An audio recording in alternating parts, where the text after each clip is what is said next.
PPU defense line ammunition test with Dan the Wolfman. Now, he sent a bunch of different PPU rounds for me to test, and to be honest, I have not tested that many PPU rounds.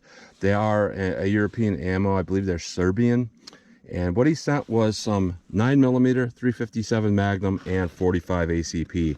And I went through some of my inventory, and I did have a few rounds of 10mm PPU that I thought that might be kind of interesting to test in my revolver here. So what I got here is 5-inch semi-automatic pistols, 4-inch revolvers, essentially the same overall size and barrel travel with all of them. So our 9mm, that is a 115 grain and is rated at 1145 feet per second. Our 357 Magnum is a 158 grain rated at 1607 feet per second. I'm a little skeptical of that. If that's true, that's a lot hotter than Buffalo Boar's hottest ammunition. But people do tell me European ammo is hotter than American, so who knows. 45 ACP. This is a 185 grain jacket at hollow point. And to be honest, I looked through all the stuff I've done in the past. I don't think I've ever tested a 185 grain 45 ACP outside of the critical defense. And I've been curious about that for a really long time, you know, how well 185 grains would do. And it's, you know, I've had this Glock here for like 7 years. I've yet to do much testing with it. So we're going to get a start to doing that with this ammunition. Then I'm going to move on to some other ammunition. And our 45, 935 feet per second is its rating. And then we have some 10mm here. It's a 180 grain. It is rated at 1115 feet per second. So I'm going to use my Glock 41 5.3-inch barrel for 45. I'm going to use my Smith & Wesson 686 with a 4¼ inch barrel for our 357 Magnum, my 5-inch M&P 2.09 for our 9mm, and my 4-inch barrel Smith & Wesson model 610 for our 10mm. So we're going to go through the chronograph, see what kind of velocity and accuracy we get at the same time. Then I'm going to do my ballistic test here, and what I'm going to do with every one of these shots is our real world simulation. I want to get to the nitty gritty of these and see how they do. I trust, you know, fabric and rib simulation in my test more than just plain gel test. I normally will do a plain gel test just to kind of see, you know, what the hollow points are supposed to look like if they expand. But with this, I'm just going to get right to the heart of the matter. 4 layers of sweatshirt material, 3 inches of clear ballistics to represent our pectoral muscle, a 1/4 inch medium density fiberboard to represent hitting ribs or sternum, and clear ballistics.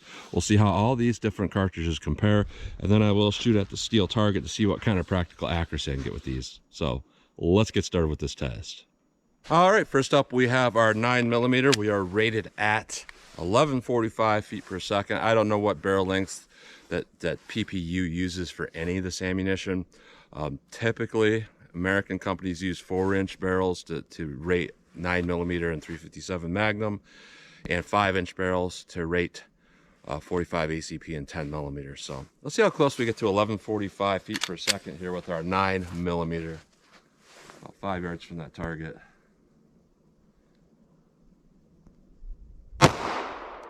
1067. 1145, 1107, 1156, 1112. All right, next up I'm gonna run our 45 ACP. And by the way, I think I'm just gonna do 3 rounds of each. That was my plan. I did 5 with that because Dan sent me 10 of each of these, and I have about 10 of the 10mm. So let's see what we get here with our 45 ACP. This is rated at 935 feet per second. Let's see what we get here.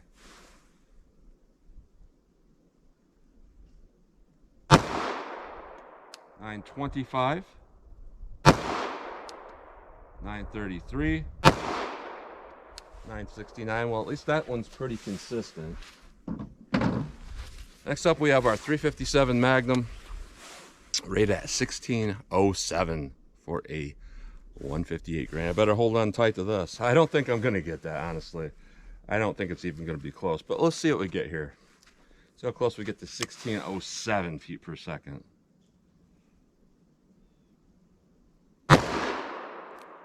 1266, 1290, 1285. So that is nowhere near what the rating is. That being said, American ammo does do about 1240 feet per second with the 158 grain out of this revolver. So it is just a tad hotter than American-made 357 Magnum. Unless you're talking Underwood or Buffalo Bore, that would easily, you know, be more powerful than this. Our 10 millimeter, this is rated at 1115 feet per second. Let's see how I get with this.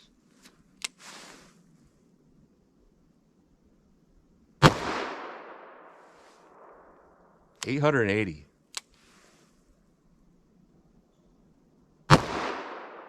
905.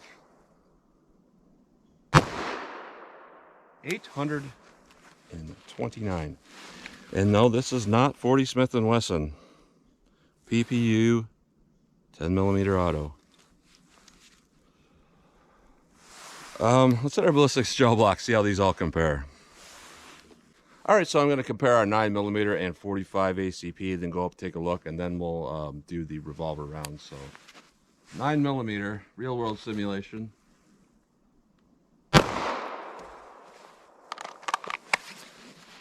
Alright. 45 ACP. Let's go take a look.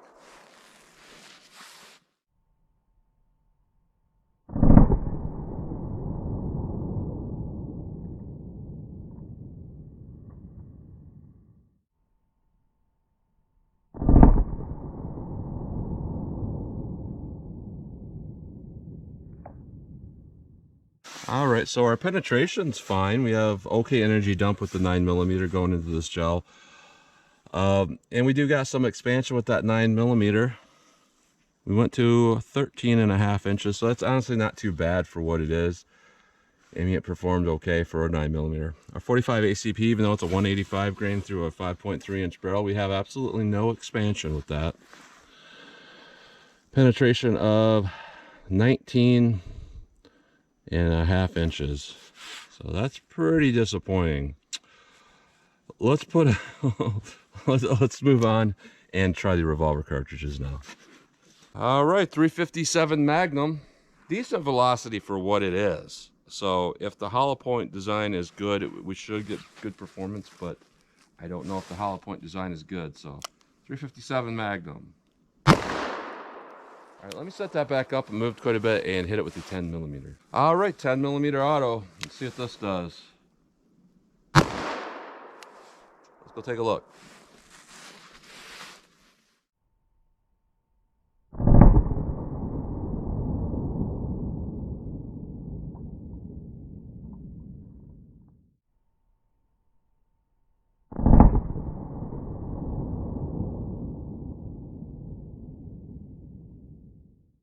All right, so I'd be lying if I said I wasn't expecting this with the 10 millimeter.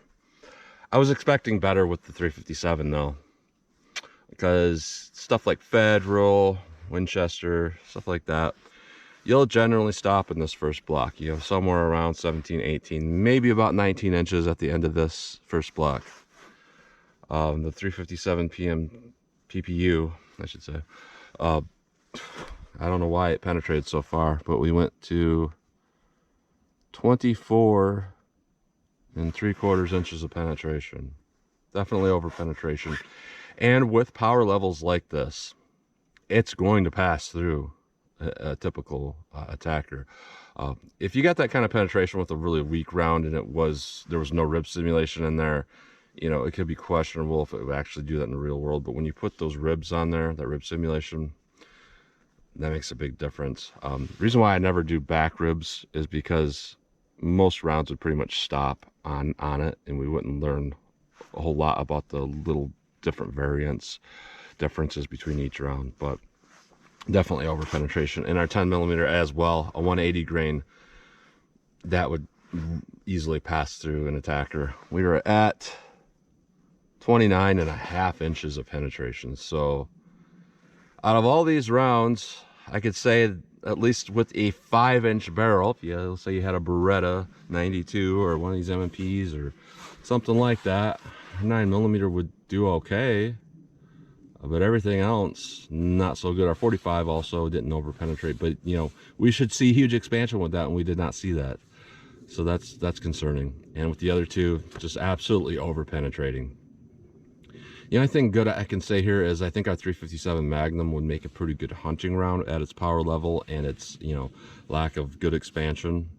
But as for, you know, being called defense line, they should reword that, because this is target ammo as far as I can tell. So let's shoot our steel, see what kind of accuracy at least I can get with these. All right, so here's a close-up look at these bullets going through our real-world simulation. Our 9mm, our 357 Magnum, our 45 ACP, and our 10mm. Pretty decent expansion and overall mushrooming with this. So I would say probably out of all these rounds, our 9mm is probably the most acceptable, and that's what you see nowadays. You see companies really focusing on making 9mm work pretty well and kind of neglecting other calibers. Now that being said, our 357 Magnum, I would say this is better than our 9mm. Even though we had over penetration, this is actually not bad performance overall. This is pretty typical for like a soft point. It just really peeled open pretty well. It's just that we had too much penetration for self-defense. So this would make a fantastic hunting round. You want to get a nice, you know, consistent mushrooming going on that's not too big. So it'll pass through an animal, make 2 holes, easy to track it. So pretty decent hunting round for our 357, as where our 9mm would be a decent self-defense round. Now our 45 ACP, you know, parts of that jacket wanted to peel off the side there, and I'm looking at this jacket. That's very thin jacket material. It's barely thicker than a plating, so not particularly tough. They skimped on that copper a little bit, but you can see here it didn't over penetrate, partly because it's lighter, it's 185 grain, but partly because that hollow cavity will slow down the penetration regardless. Now with our 10mm, this is really interesting. This is the only one that's clogged full of sweatshirt material. And it kind of makes sense. When I looked at that bullet to start with, it had a really weird opening cup. It looked like a cookie cutter, so it's not surprising to see that it filled up with fabric here and did this. Now, another interesting thing here is I did pull out the fiberboard, and this will shed a lot of light on a lot of different things going on here of what's going on. So our 9mm and our 357 Magnum were fully expanded before they hit this. So even though we had over penetration with that 357 Magnum, historically rounds that will open up pretty quickly are going to have decent stopping power. So if you had to use that 357 for defense, even though it would penetrate through an attacker, it would still do a pretty good job because it's dumping a lot of the energy and expanding out pretty quickly. A 9mm is the same thing here. It doesn't have a ton of power, so it's going to lack a little bit in self-defense from this lack of power, but it did expand out, which does aid in, you know, stopping power. Our 45 ACP, yeah, that's about a 45 caliber hole, maybe just a tad bigger. And we look at our 10mm, there is no change to that with our 10mm. It just poked right through there. So 10mm, 45, 357, 9mm. So our 357 and 9mm are acceptable if you use them for the right purpose. So interesting overall to see what we got here with these different rounds.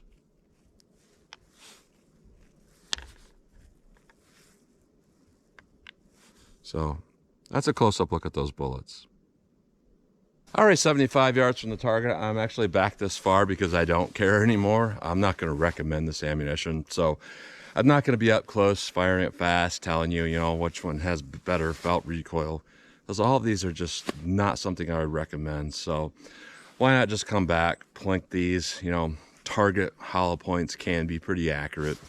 Just kind of see how these things will do for me. So 9mm, let's see if I can hit that target from 75 yards with our 9mm.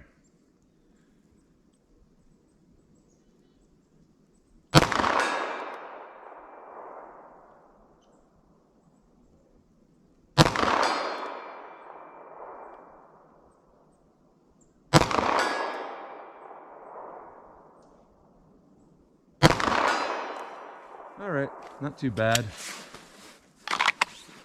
Now, our 45 ACP, this also had pretty good velocity. I'm predicting that this will be accurate as well, but we'll see what we get.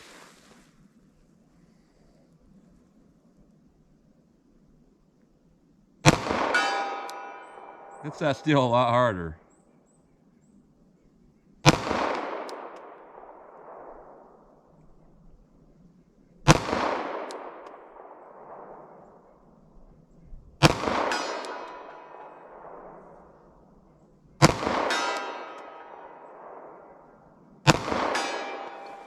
So I think possibly some of those shots were dropping because the last few hits I made, I aimed at the head on that silhouette. So let's see here.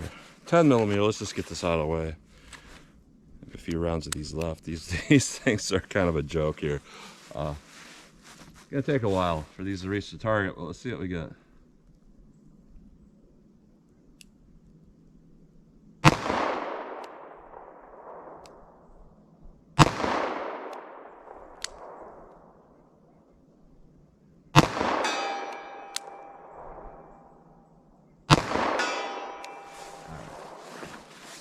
Not great. 357 Magnum. Actually carries pretty nicely in there like that. See if I can get with this.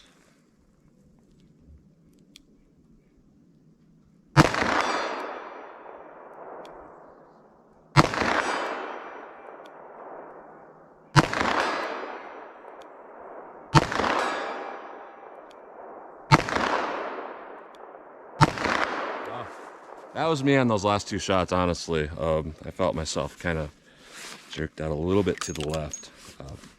So, to evaluate this ammunition here, I'm going to say that what Dan sent, the 9mm, the 45, and the 357 Magnum, are all fantastic target rounds. With this, you felt the recoil of what you were getting here. This was a true full house 357 Magnum load. Had really fun recoil. So if you're going to buy this stuff, you can get it cheap enough for your 357 Magnum, you know, and maybe you're going to hunt with it. Maybe you'd be okay, but I would just stick to target rounds, you know, using these as target rounds. And, you know, 357 Magnum is pretty expensive, whether you get cheap hollow points or you get more expensive like American Eagle soft points. So honestly, I would buy this 357 Magnum if I want to do some shooting, because it, you know, it's full powered load compared to American Standard, and it's probably even cheaper being hollow points than some of the soft point stuff. So I would buy it for that reason. And also with our 9mm, it was very accurate. I would buy it as well if I was just gonna, you know, want to have a little more accuracy at range, because the, you know, the weight of the bullets with the weight shifted towards the rear and a hollow point, they do tend to be a little more accurate at distance. Now our 45 ACP, not very good.